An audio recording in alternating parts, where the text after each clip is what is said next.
A autoridade de Jesus é questionada. Marcos capítulo 11, do 27 ao 33. E os textos paralelos são Mateus 21, do 23 ao 27 e Lucas 20, do 1 ao 8.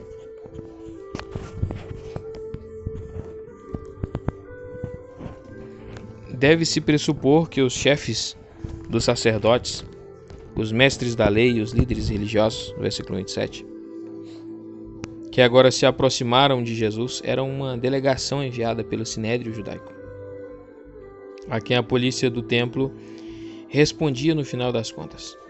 Perguntaram a ele, portanto, quem o havia autorizado a realizar estes atos, como a purificação do templo, versículo 28, esperando sem dúvida forçá-lo a admitir que na verdade ele não tinha nenhuma autoridade para agir dessa forma.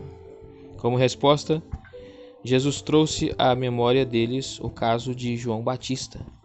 Ele lhes perguntou se João tinha exercido o seu ministério por designação divina ou se ao contrário tinha sido comissionado para isso pelas autoridades judaicas. Versículo 30. Eles se recusaram a encarar essa pergunta honestamente por conta das consequências desconcertantes em que se meteriam se resolvessem enfrentar a questão.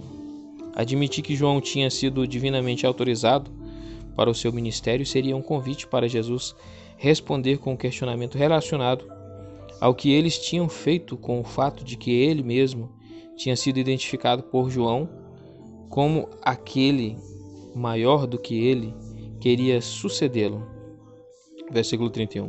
Por outro lado, alegar que João tinha agido somente por um capricho pessoal traria sobre eles a fúria do povo em geral, pois este sempre tinha acreditado que João era profeta, versículo 32, e ainda mais ultimamente por ter morrido como Marte.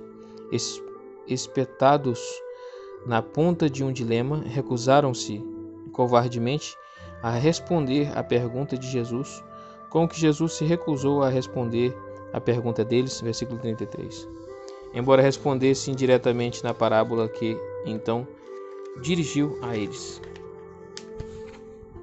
A parábola dos maus lavradores, 2 do 1 ao 12. Textos paralelos, Mateus 21, do 33 ao 45 e Lucas 20, do 9 ao 19.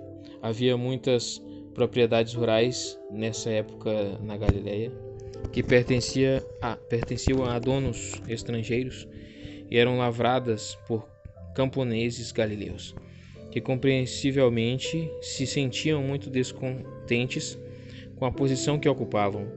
Essa situação pode ser o pano de fundo da parábola que Jesus contou.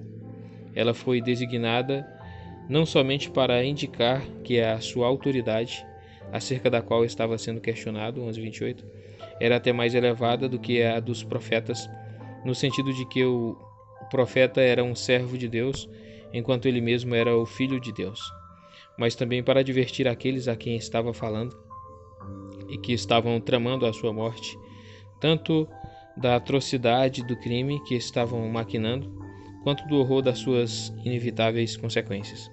As palavras introdutórias da parábola, certo homem plantou uma vinha, versículo 1, devem ter trazido à memória dos ouvintes imediatamente a parábola registrada em Isaías 5, do 1 ao 7. Com a interpretação apresentada, indicavam para eles que se referiam ao relacionamento do Deus Todo-Poderoso com a nação de Israel. Em concordância com o costume da época, o senhor da propriedade é descrito como tendo arrendado a vinha a alguns lavradores, representando aqui os líderes judaicos, em troca de uma parte negociada dos produtos da vinha. Os servos, no entanto, a quem o proprietário enviou para cobrar o valor do arrendamento que lhe era devido, foram castigados e feridos, versículos 2 a 4. E alguns foram até mortos, versículo 5, ao lhes enviar finalmente o seu filho, ele também foi morto, versículo 6 a 8. A consequência disso, como certamente era de esperar, foi a vinda do proprietário, sem dúvida com a autorização do governo, para matar aqueles lavradores e dar a vinha a outros, versículo 9. Uma clara predição da descrição de Jerusalém em 70 depois de Cristo. Jesus lembrou ao seu público, nesse ponto, a afirmação contida em Salmos 118, 22 e 23, deduzindo dela que, embora em poucos dias os líderes judaicos fossem rejeitá-lo definitiva e totalmente, na sequência ele seria exaltado ao posto mais elevado de todos. A questão do pagamento do imposto a César, 12 do 13 ao 17, textos paralelos Mateus 22, 15 a 22 e Lucas 20, do 20 ao 26. Apesar da advertência de Jesus feita aos líderes judaicos, como ocorreu na parábola anterior, eles continuaram a sua campanha contra ele. Alguns dos herodianos, versículo 13, e comentário de 3:6, que tinham vindo da Galileia para celebrar a Páscoa, se juntaram com alguns dos fariseus para fazer uma pergunta a Jesus por hipocrisia. Versículo 15. Não para descobrir a verdade, mas para o apanharem em alguma coisa que ele dissesse. A pergunta era se estava de acordo com a lei de Deus pagar a César o imposto, versículo 14, que tinha sido exigido desde 6 depois de Cristo de todos os judeus da província. Esse imposto particular era especialmente impopular, sendo o sinal da posição subserviente dos judeus. Os inquiridores pensavam que se Jesus insistisse no seu pagamento, isso iria afastar as pessoas dele, ao passo que, se ele negasse a legitimidade do imposto, isso poderia ser reportado aos romanos como um ato de rebeldia contra a sua autoridade.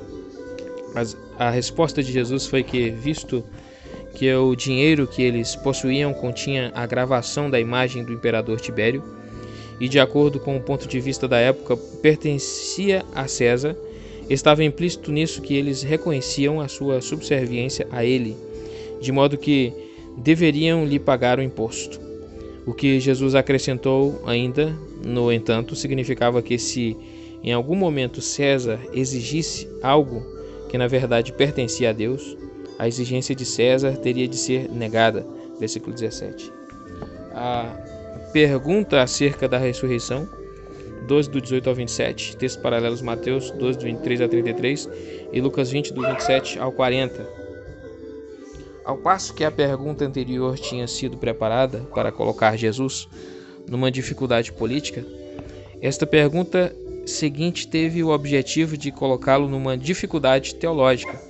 Foi dirigida a ele por membros do partido sacerdotal aristocrata dos saduceus, que se empenharam agora em tornar ridícula a doutrina da ressurreição em que eles não acreditavam.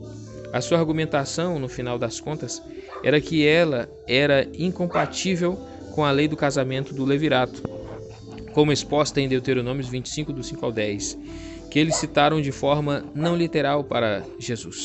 Versículo 19. Jesus, na verdade, negou que esse fosse o caso, desde que a vida na ressurreição fosse concebida corretamente, e ele sinalizou que a razão de os saduceus terem dificuldade com a doutrina da ressurreição era a sua rejeição anterior da doutrina dos anjos, Atos 23, do 6 ao 8. Pois assim como os anjos, sendo imortais, não precisavam se casar, tampouco os seres humanos precisariam disso no seu estado ressurreto, versículo 25.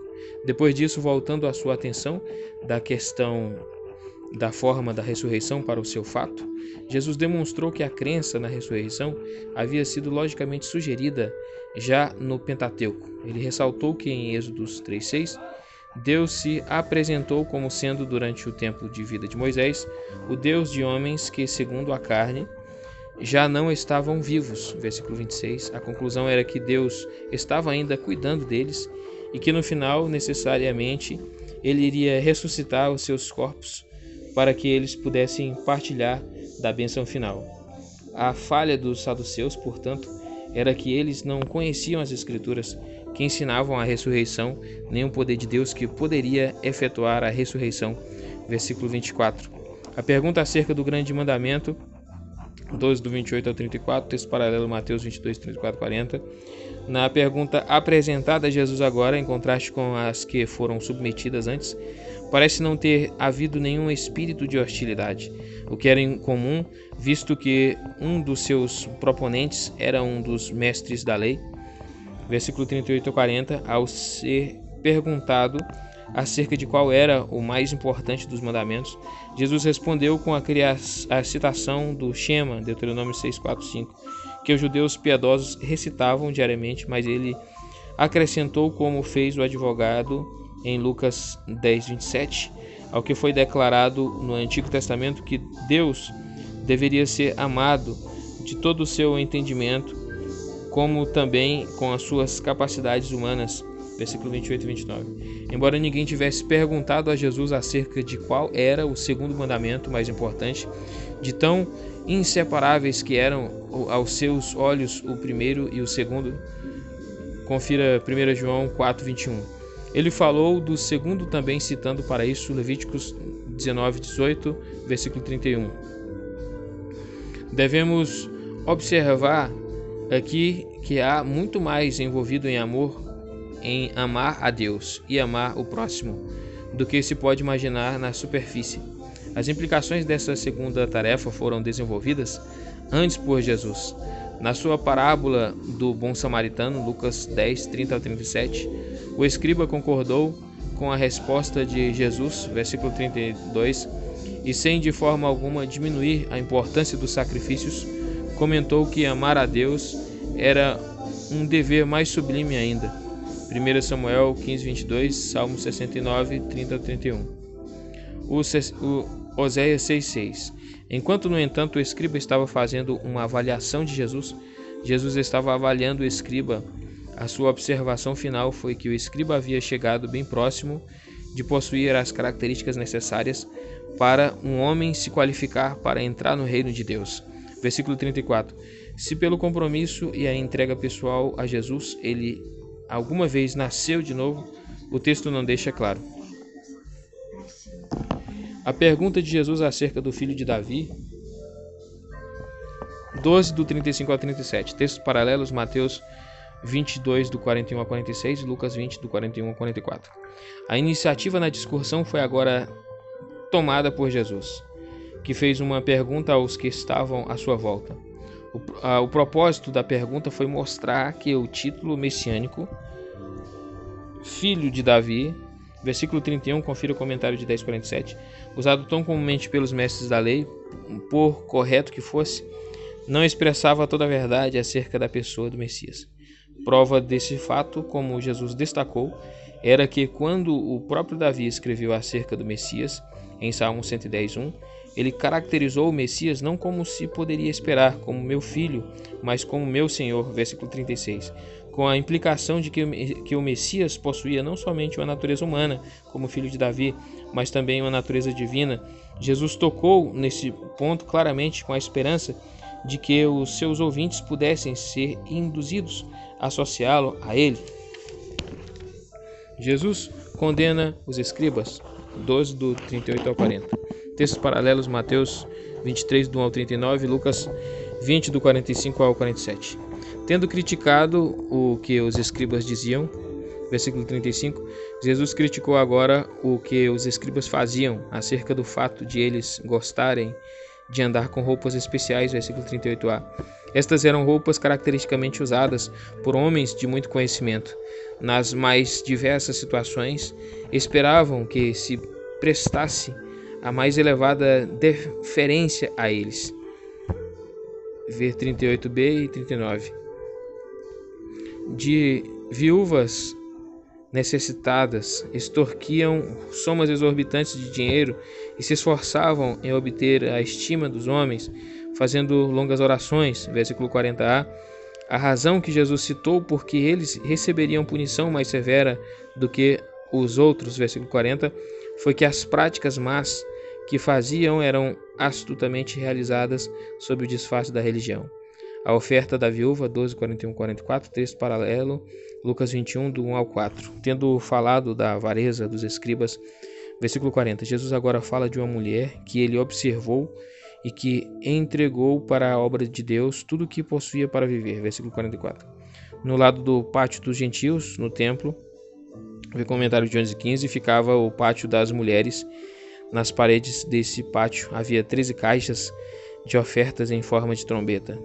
Em contraste com alguns ricos que Jesus viu colocar em grandes quantias, versículo 41, Essa viúva, de forma mais discreta possível, sem dúvida, colocou em uma delas 2 pequeninas moedas de cobre. Versículo 42. A razão de Jesus ter anunciado que essa era uma oferta maior que a dos ricos, versículo 43, deveu-se ao fato de ser uma oferta sacrificial, enquanto os ricos ainda retinham muito para o seu uso pessoal. O discurso escatológico 3, do 1 ao 37, textos paralelos, Mateus 24, do 1 ao 50 e Lucas 21, do 5 ao 36. Marcos 13 é o maior problema no Evangelho, escreveu a M. Hunter. E ele estava certo. A exposição apresentada a seguir, portanto, é uma tentativa de compreensão do texto e é feita com a devida consideração das diferentes formas em que o discurso é tratado nos comentários dos textos paralelos nos evangelhos de Mateus e Lucas. Letra A. As circunstâncias do discurso, versículo do 1 ao 4. Tendo concluído um dia de ensino no templo, sua entrada no templo é registrada em 11:27. Jesus saiu dele, e enquanto fazia isso, sua atenção foi dirigida por um de seus discípulos para a grandeza das pedras e das construções, versículo 1. A resposta de Jesus foi predizer a destruição e devastação completa do templo, versículo 2. Nessa época, Jesus passava as noites no Monte das Oliveiras, Lucas 21, 37. Quando, portanto, ele e seus discípulos tinham atravessado o vale do Cédron e subido esse monte,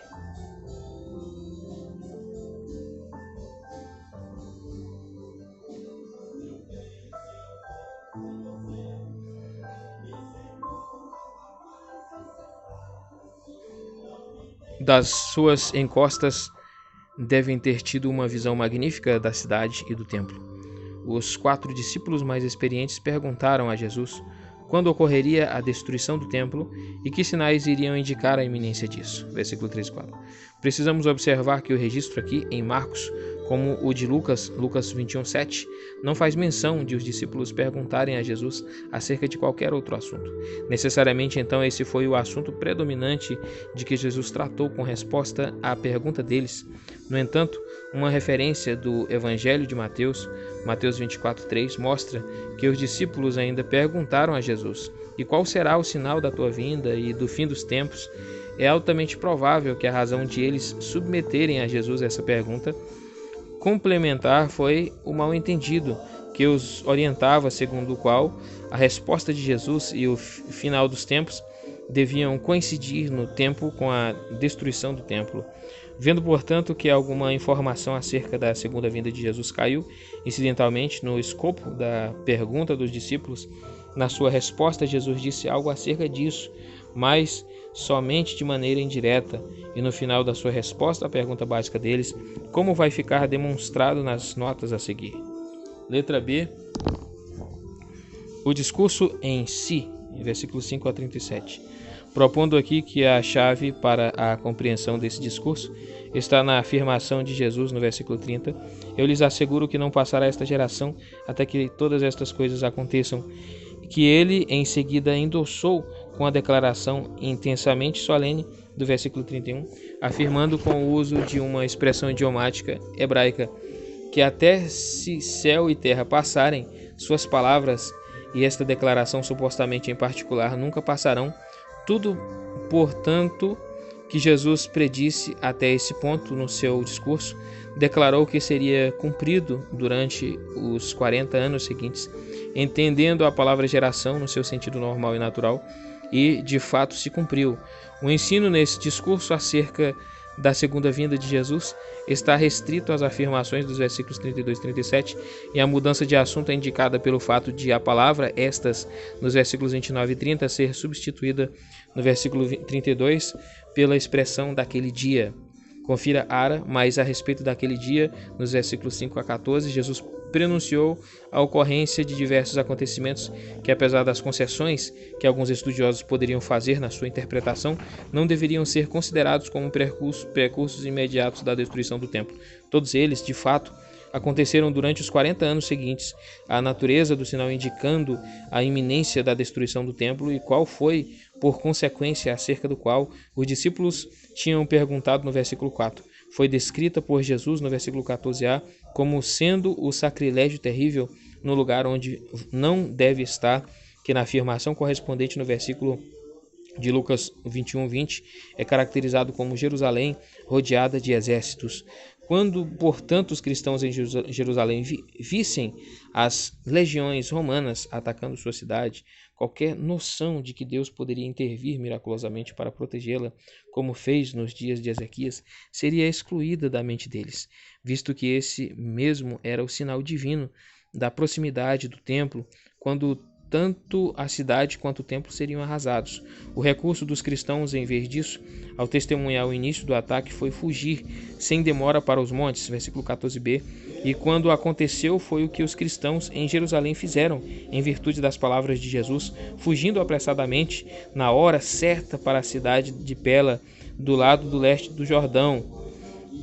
No lado leste do Jordão. No versículo 28, Jesus explicou que assim como alguém pode prever a aproximação do verão quando vê que as folhas da figueira começam a brotar, os cristãos de Jerusalém estariam em condições de predizer o tempo em que a sua cidade seria saqueada e de anunciar a aurora de uma era gloriosa por vir, quando vissem estas coisas acontecendo, versículo 29, que as afirmações no versículo 24 e 27 poderiam dar uma descrição apocalíptica da queda de Jerusalém e suas consequências. Sem dúvida é algo que vai ser contestado ardentemente por muitos, mas há evidências consideráveis de que esse seja o caso.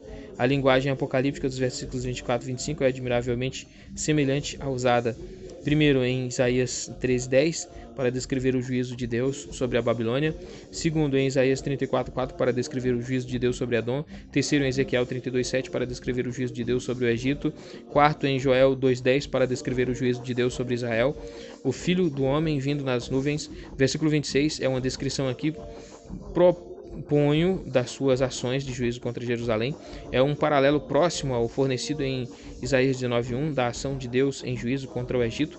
Devemos lembrar que Jesus tinha denominado a destruição do Estado judaico como uma vinda divina anteriormente naquele mesmo dia, na sua declaração de Marcos 12:9.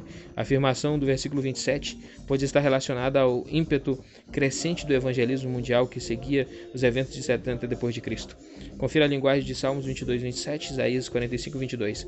Isso está em harmonia com as palavras de Jesus em Marcos 9:1.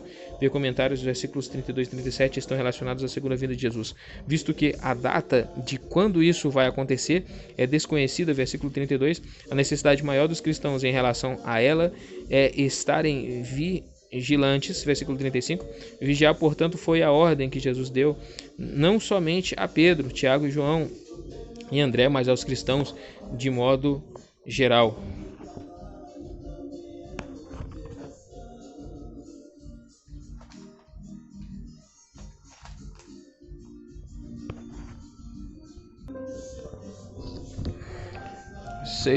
A paixão, né? 14:1 a 15:47. A trama para prender Jesus. 14:1 e 2. Os textos paralelos são Mateus 26 do 3 ao 5 e Lucas 22 do 1 ao 2. Tentativas anteriores feitas pelos líderes religiosos dos judeus de prender e matar Jesus foram registradas neste evangelho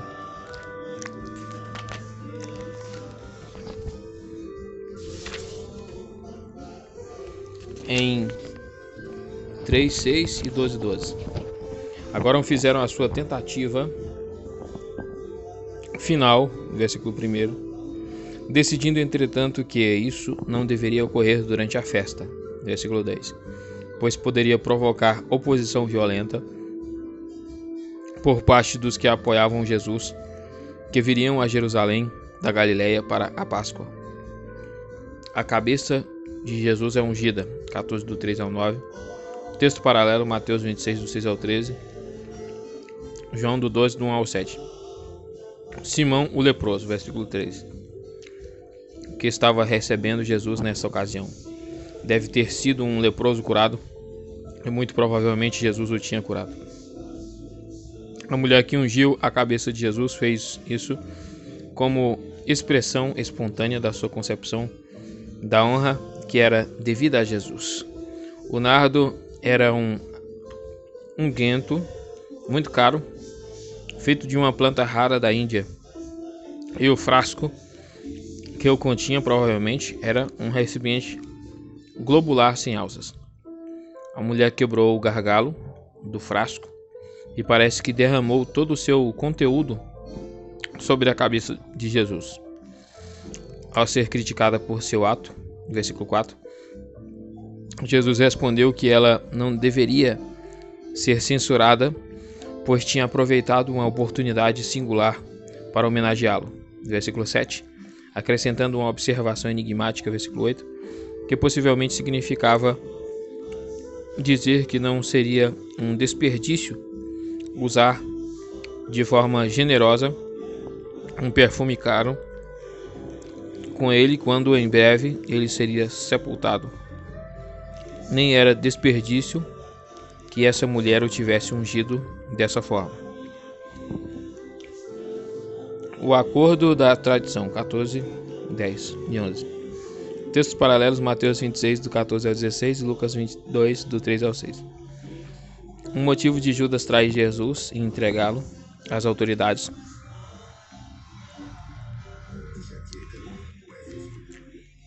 foi em parte a avareza, Mateus 26, 15. Embora possa ter sido também sua amargura por Jesus não ter implementado de forma política a sua consciência de ser o Messias, no final das contas, entretanto, o ato foi inspirado pelo próprio Satanás. Lucas 22, 3, João 13, 2, 27. A oferta que Judas fez aos principais sacerdotes, versículo 10, foi que ele lhes daria a informação da oportunidade para eles prenderem Jesus na ausência de uma grande multidão.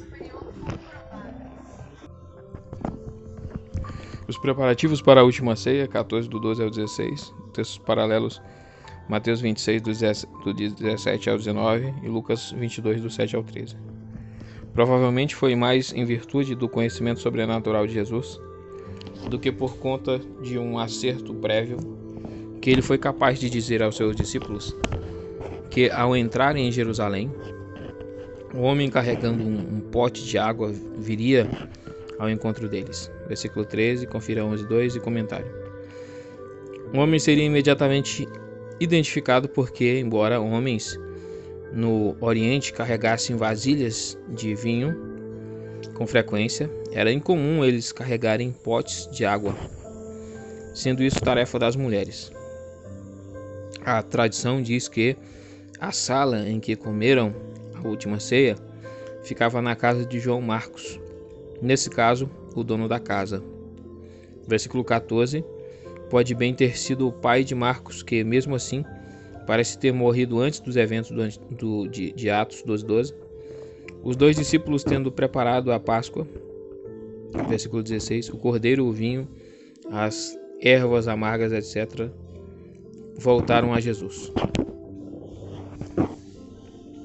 Tomando a última ceia, 14, 17 ao 21, textos paralelos, Mateus 26, do 20 ao 25, Lucas 22, do 14 ao 18 e João 13, do 21 ao 30. Como prova de que a traição de Judas não pegou Jesus de surpresa, este anunciou, durante a participação da ceia, que um dos apóstolos o trairia. Versículo 18.